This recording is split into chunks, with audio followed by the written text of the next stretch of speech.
papayagan pa po tayo kahit na medyo lumalalim na po ang gabi. Oo, oo. Hindi po yata ako narinig ng sponsor, Mr. President. Sorry po. Sa aking talagang iniidolong senador at isa sa mga aktibo nating senador ho dito sa Senado ng Pilipinas. And it's an honor to receive questions. Salamat po sa assurance, Mr. President. Ang COA po kasi, Mr. President, ay nagsumite ng listahan po ng newly uncovered fraudulent flood control project sa Bulacan, totaling hundreds of millions of pesos in supposed public works that either do not exist or were implemented in entirely different sites. Meron po ba silang tamang pagbilang kung ilan po talaga yung nabilang na ghost projects sa Bulacan, Mr. President? Well, kanina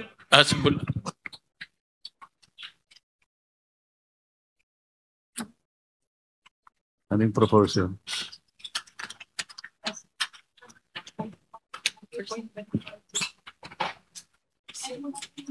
5.25 identified na ghost projects is 8,000. So 5.25% po ng 8,000. Hindi yan ang ibig sabihin, yung ratio proportion para ma-estimate na.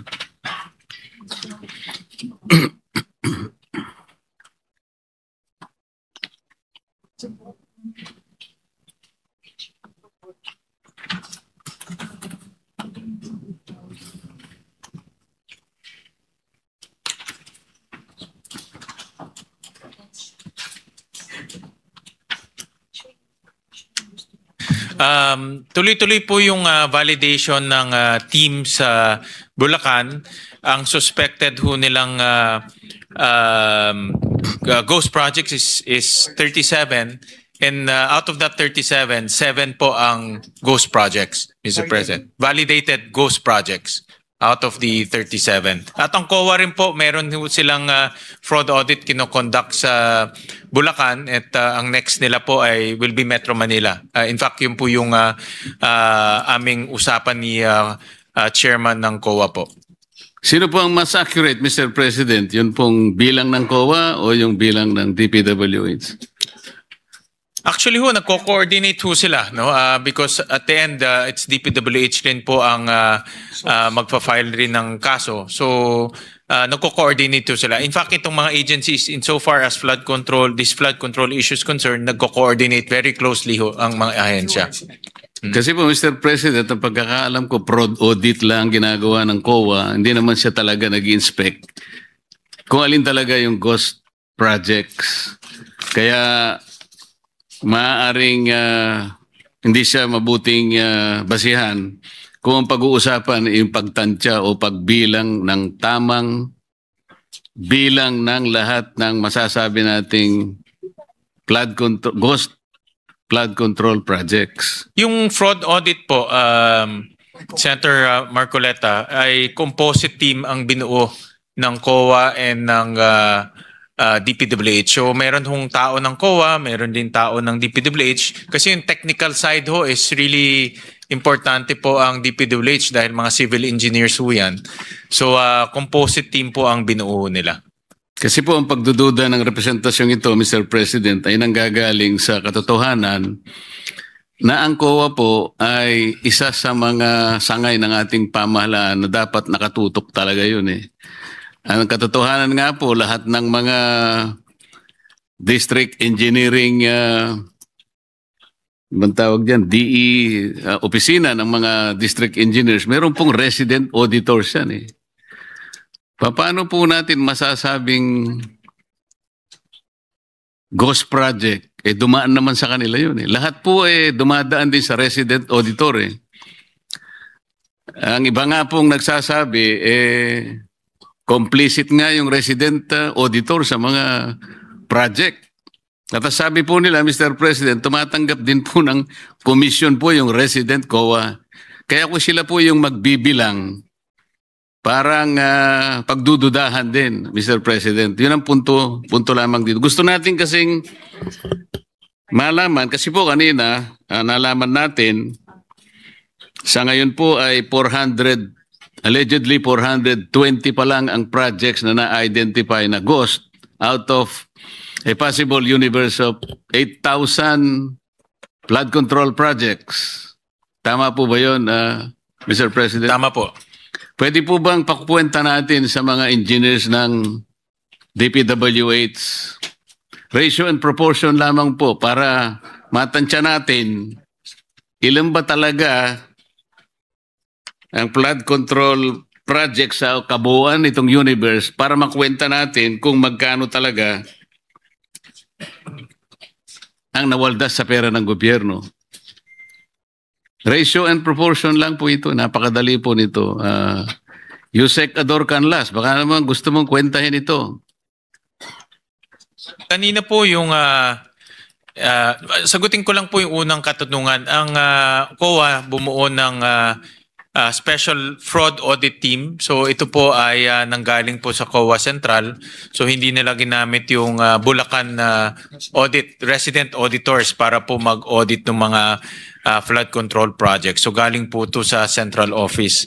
Yung katanungan kung magkano ho nawala, kanina pinakita po ni Senator Ping Lacson na ang estimate niya is about 29 billion pesos po ang nawala dahil po dito sa flood control, ghost flood control projects. No? So yun po yung kanyang estimate.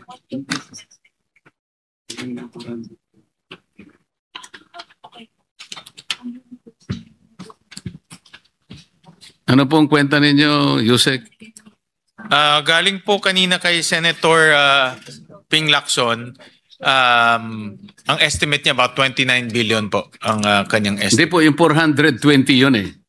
Ang katumbas po ng 420 na so far nakukwenta natin ay 29.75 billion. Tama po. Ngayon po, 8,000 po yung bale pinagkukunan natin ang possible final number of all ghost projects. Kaya sabi ko kay Yusek, pakikwenta mo, 420 divided by 8,000 x over 29.75, bilang po yun?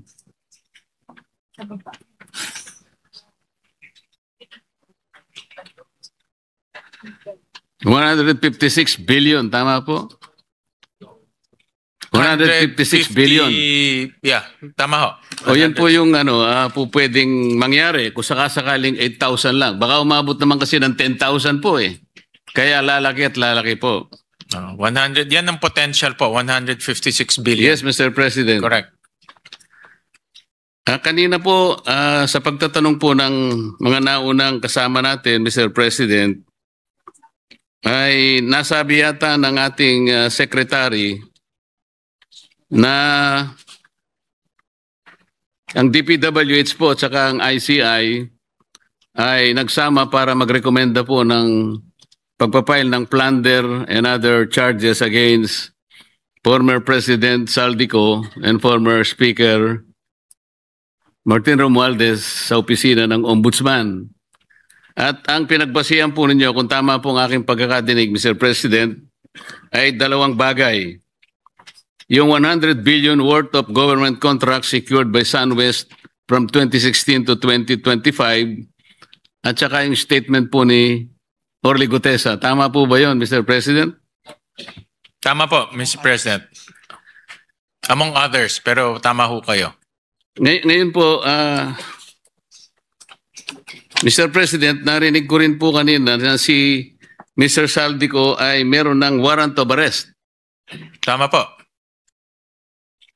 Bakit po si dating speaker wala pa? Wala pa hong kaso sa Sandigan Bayan, Mr. President. So, yung kay Saldico, ang pagkaalam ko ho, ito yung mga unang kasong ifinal ho sa kanya. Ang alam ko po, isa sa ginamit po na katibayan ng pagsasampa ng kaso ay sworn statement ni Orly Gutesa. Ang statement po ni Orly Gutesa sa aking pagkakatanda, Mr. President, meron pong tatlong pangalan ang natatandaan ko pong nabanggit doon. Una, yung pangalan ni Representative Eric Yap. Pangalawa, yung pangalan ng dating Representative Saldico. At pangalan ng dating Speaker Martin Romualdez. Ang sabi po ng mga Amerikano, Mr. President, the sauce for the goose is the sauce for the gander. Bakit parang, ba't po hindi nagsabay? Yung kay case po ni Zaldico po, ito po yung mga naunang kaso. If you remember po yung inspection ni Secretary Vince at kasama po si Governor Bons Dolor sa Mindoro. Ito po yung naging basehan po ng pag-file ho nila ng case. September 20. Final ho nila to sa Ombudsman September 29. So mas maaga po itong kasong to. So ito pong pangalawa, Mr. President, itong pinagsamang pagsusulong ng asunto ng DPW at sa ICI, kasama na po yung dalawa uli, Speaker Martin Romualdez at saka si Saldico. Ito po ay final po ng ICI sa Ombudsman. Andun na po sa Ombudsman ngayon. Yun nga po, kasama ang DPWH. Yes, kasama po. So inaasahan po ba ng DPWH na magkakaroon din po ng issuance ng warrant of arrest dahil isa po ang ginamit po ninyong dokumento ay yung salaysay nga ni Orly Gutesa. Kampante po si Secretary Dizon sa kanilang mga nakalap na ebidensya at may tiwala ho sila sa Ombudsman na magiging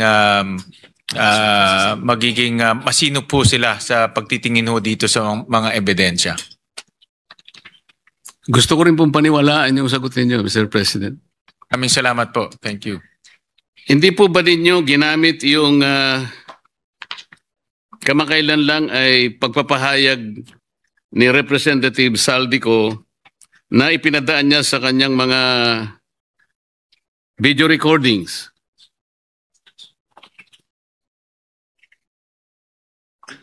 Well, Mr. President, una-una hindi ho yung sworn statement at sa video recording lang ho niya ginawa. So wala hong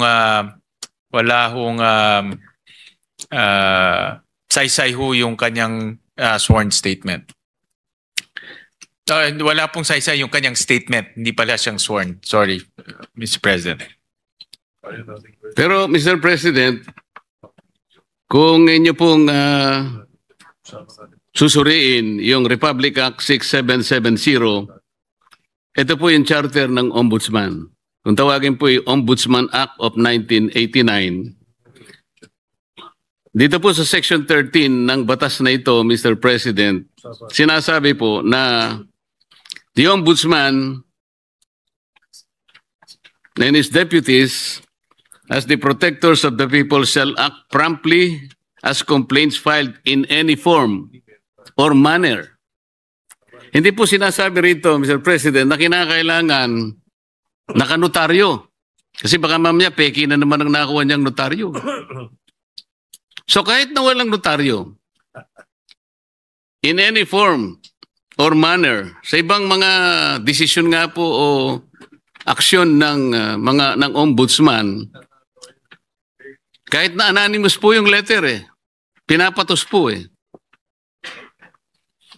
ito po hindi po letter, hindi anonymous letter, siya po ay nagpahayag sa kanyang mismong Facebook page. Hindi po ba ninyo naisip na baka pwede nyo i-fact check naman? Baka may katotohanan naman. Hindi po natin sinasabing walang katotohanan o may katotohanan. Nasa sa inyo po kung mag-i-initiate po kayo ng evaluation sa kanyang mga paghahayag. Meron na po ba kayong nagawang ganong aksyon, Mr. President? Mr. President, Senator Marcoleta, ito po ay nasa discretion na po ng ombudsman at sila po ang meron pong kapangyarihan kung gugustuhin ho nilang imbestigahan o i-pursue itong ganitong mga statements. So, nasa kanila na ho yun. Alam niyo, Mr. President, nung isang araw lang, nandyan ang ombudsman. Nakalain yung nakalimutan kong itanong yun. Wala pa ho yung video. Wala pa ho yung video. Hindi po, maraming video na yung siya. mga naunang video. Yung mga naunang video, siguro may 3 video na po. Kasi yung mga nilabas niya may pang-4, pang-5. Pero merong unang 3 na eh. Kaya lang nung sabihin ninyo na magkaibigan naman kayo eh. Nawala ngayon sa isip ko na itanong. Mr. President? Baka ano lang ho, baka di lang ho kayo nag-almusal o Siguro nga po, dahil sa maaga sa ho gutom kasi, siguro, maaga ho yun eh, maaga. Mr. President, kanina po ay totoo po na parang nakaka-confuse, nakakagambala kung ano nga talaga yung distinction ng CPAG at saka BIP. I may dare to offer an explanation kung inyo pong mga marapatin, Mr. President. Yung BIP po naragdag po doon sa sinasabing mga convergence programs eh. Ito po kasi ay paraan para isatisfy yung Garcia-Mandanas ruling ng Korte Suprema. Kung hindi po ako nagkakamali, ito po ang approach na ginagamit para sa ganoon mailatag po. Para hindi nagko-complain po yung mga local government units. Sapagkat, sa totoo lang, sa ruling po, kailangan may karagdagan silang ira. Ang ngayon ay tinatawag na nata. Pero sa totoo lang, sa dami po ng devolution na hinihingi naman po, hindi nila talaga mapapanagutan. Tama po, Mr. President? Posible ho yun, posible. Pero napakarami pong naging modern versions ng pork barrel. Pork barrel was outlawed by the Supreme Court several years back. Pero lumitaw po, mas marami po ngayon. Mabuti po napansin ninyo, ginoong sponsor, Mr. President, at inalis po ninyo yung tikas. Opo, linipat ho natin yan sa DND. Pero dahil po siguro sa pagod ninyo at sa medyo hindi rin po kayo nagalmusal, Your Honor, nakalimutan po ninyo yung katuparan. Ito po yung kalsada tungo sa Paliparan, Rilis at Daungan. Ito po ay proyekto ng DOTR. Ang DOT naman, meron po siyang TRIP.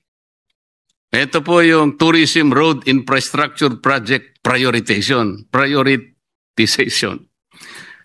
Yung DTI naman po, merong roll it. At saka yung nga pong tikas ng Department of National Defense. At nga, dinagdag nga natin po yung Sustainable Infrastructure Projects Alleviating Poverty Gaps, SIPAG.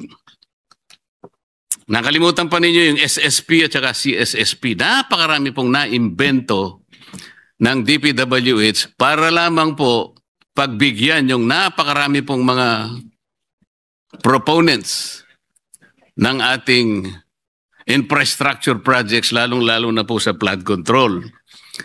Sana po, Mr. President, mapasadahan uli ito. Ang una ko pong itatanong tungkol dito, nung malisin po natin ang tikas, bumalik po ba sa DND o it was entirely wipe out? Bumalik po. Yung buong amount po ay tinransfer sa DND. At meron pong dahilan kung bakit ho hindi muna tinransfer iba sa ibang mga ahensya. Kagaya po ng Department of Tourism, medyo hindi rin sila kampante na kaya nilang mag-bid out at mag-undertake po ng mga infrastructure projects dahil tourism agency ho sila. Kaya sabi nila baka hindi pa nila kaya this time. Yung Department of Trade, ganun din po. Pero tingin ko next year mayroon na ho tayong oras, pwede ho natin i-consult ulit sila kung kakayanin na nilang mag-bid out. Pero ito po ang nakuha ko rin sa Department of Tourism na kailangan rin ma-improve ng DPWH at ng itong mga convergence projects. Sabi sa akin po ng kalihim po ng Department of Tourism, marami ho doon sa mga projects ay hindi naman po priority ng Department of Tourism pagdating po sa mga tourism areas. So marami rin ho doon sa mga project na yun ay kumbaga hindi kinakailangan ng Department of Tourism. So kailangan ma-improve pa yung coordination ng Department of Public Works at DOT hanggat nandiyan pa ho yung mga programa na yun sa Department of Public Works. Mr. President, kanina po ay nabanggit po yung pantulong na basihan ng inyong pagsasampa ng mga asunto sa mga nabanggit kaninang mga pangalan. At kung maring nakikinig si Sergeant Gutesa, parang vindicated na rin po siya sapagkat nagamit yung kanyang pahayag. Ang tanong po, bakit kaya hindi naman ginamit yung sworn statement ng mag-asawang Diskaya? Samantalang doon po ay may nabanggit ding 17 members ng House of Representatives. Yun po ay sworn statement. At yun po ay pinanumpaan din sa harap ng Blue Ribbon Committee.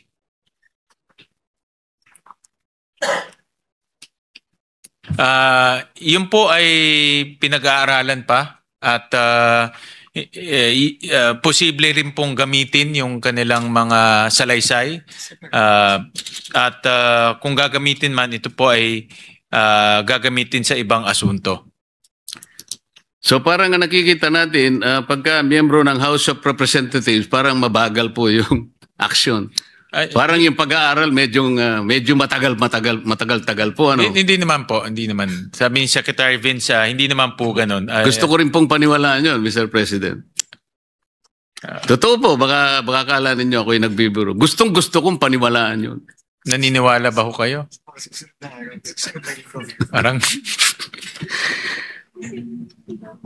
Mr. President, noong November 24, kamakailan lang po, mga ilang araw pa lang nakalilipas, 2025, in-announce po ng ating Pangulo na nag-launch po ang DPWH ng Transparency Portal. Talagang totohanan na yata ito, Mr. President.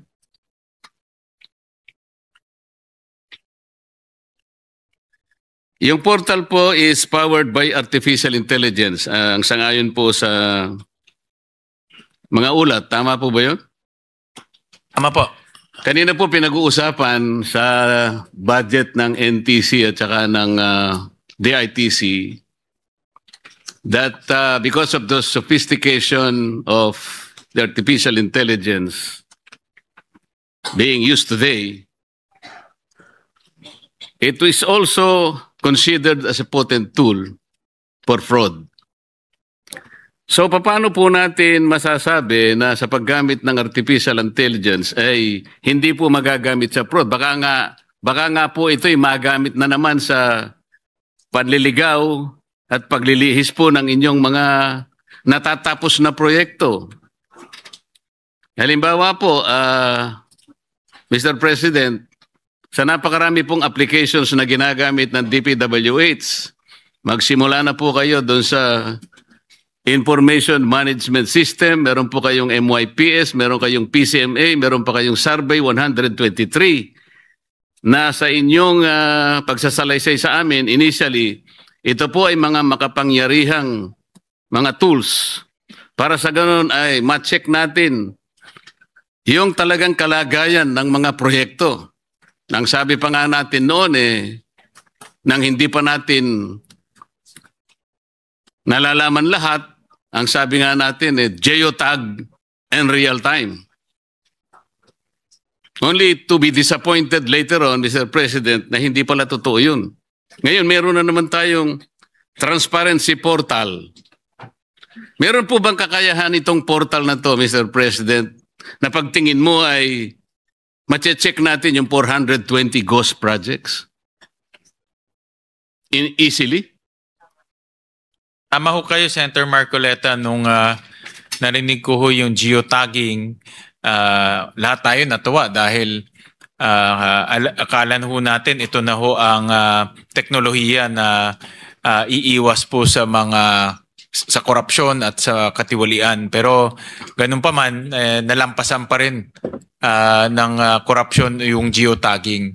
Ngayon po, gagamit na ho ng mas sophisticadong technology. May satellite The Philippine Space Agency.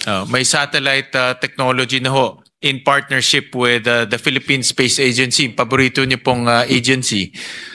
At gumamit na po ng artificial intelligence para po mapag-aralan yung 248,000 na proyekto over the last 10 years. Dahil itong hindi lang po yung current year ang pinag-aaralan, 10 years prior pinag-aaralan na rin using artificial intelligence. Alam po ninyo, Mr. President, initially, tinitingnan ko po inaaral ko. Parang ang pattern po is very similar to the dime of the Department of Budget and Management. Ito pong dime ay ito po inumpisahan na po 7 taon nang nakararaan Pero wala pong mabuting katibayan na talagang nakatulong sa pag-determine ng accuracy ng mga projects. So, dime 7 years ago, ginamit. Pagkatas meron po tayong napakaraming applications na pinaniwala po tayo initially ng DPWH na talagang ito, sigurado ang Pilipino rito. Huwag kayong mag-alala, sigurado na ito. Nung ma-check po natin ang mga discrepancies between the MYPS at saka PMCA, kinumpute ko po yung ratio and proportion, alam po ninyo, sa 8,000 na flood control projects, bali sa sample na napag-aralan namin, lilitaw po mahigit na 1,000 ang mali ang coordinates. Ngayon po meron na naman tayong portal. Sinasabi natin, wala namang iniwan do sa dime Hanggat wala po tayong satellite, hindi po mangyayari yun. Wala pong real time. Walang real time. Patuloy pong mamamanipula lahat ito. Ang ibig po sabihin, Mr. President, this might be utilized na parang baka mamislead na naman po ang ating mga kababayan na akala mo ito ang magbibigay ng magic. Parang madaling pagbibigay ng kapanatagan sa kalooban ng bawat Pilipino na yung trust ay nabalik kagad. Nang ganun-ganun lang. Yan po yung sentimiento, Mr. President. Pasensya na po kung masyado akong naapektuhan itong magnitude ng flood control anomalies na ito na napakahirap ibalik yung tiwala na yun. Dapat sana isang malakihang pamamaraan, isang katanggap-tanggap na pamamaraan na kahit bali-baligtarin mo, paniniwalaan siya ng tao. Yun po yung kailangan natin ngayon Hindi sinabi lang natin transparency portal. Wala namang pinag-iba sa iba. So it could be a new color for the same dog. Ama ho kayo, Senator Marcoleta, yung Project Dime talagang walang kwenta ho yun. Dahil hindi ho na-update. It was supposed to prevent all of these things from happening in corruption. Pero nakita natin, wala naman pong nangyari. Tama ho kayo rin na ako, naintindihan ko yung inyong sentimento na nakita na natin to dati, anong kaibahan ho nito. Ito naman po, ginaguarantee ho ng DPWH, Secretary Vince, at of course, ang ating Pangulo, na ito ay gagamitin on a regular basis, on a daily basis, at i-update po ito para magbigay ng impormasyon sa ating mga kababayan. Hindi ho ito, ang Colatilia sa ngayon, monthly pa lang ang updating ng pictures dahil dahil limitado rin po sa number of satellites ho tayo. Pero ang guarantee naman ho dito, every month makikita nila yung takbo ng proyekto. At makikita ho nila kung yung proyekto ay gumagalaw o hindi gumagalaw at saan yung proyekto. First time po ito mangyayari na ganito pong ka-detalye at ganito po ka-tutok sa mga proyekto po na ginagawa ng DPWH. Opo, Mr. President. Kaya po ang bagong kalihim ng DPWH, noong isang taon po kung titingnan ninyo siya, hindi ganyang kapayat siya. Tingnan po nyo ngayon siya. Kaya po sinasabi, kamag-anak ko po yan eh. Sa bigat po ng kanyang responsibilidad, isipin po natin, napakarami nating ginagamit na kaparaanan para masecure po natin ang quality ng mga infrastructure, hindi lamang flood control. Meron pa po silang quality assurance unit.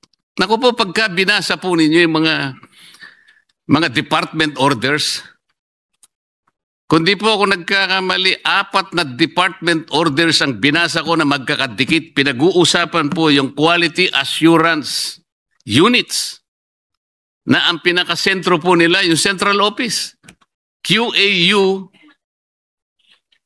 CO, di ba, Mr. President? Yan po ay replicated sa maraming opisina. Sa regional offices, meron po sila. At hanggang po sa district engineering offices, nandiyan po yung quality assurance units. Wala pa rin pong nangyari. Meron pa po silang CPES. Siguro ipis na lang ang gamitin natin, hindi na CPES. Kasi po talagang reflection po ng pagkabigo, ng disappointment ng representasyong ito. Napapangiti po ang ating majority leader, pero totoo po eh. Sana po sa lalong madaling panahon, Mr. President, kahit gaano kahirap, ay harapin natin ang katotohanan. Kailangan po nating ibalik ang tiwala ng mamamayan. Mabigat po ang nangyari, kaya kasing bigat din po ng kanilang kabiguan. Tinahanap po nila yung talagang maibalik po natin. Kaya kahit papayat ka pa ng konti, wala tayong magagawa kung yan po ang kinakailangan. Maraming salamat po, Mr. President. Maraming salamat po, Ginoong Salamat, Sponsor, Senator sa inyong Marcoleta.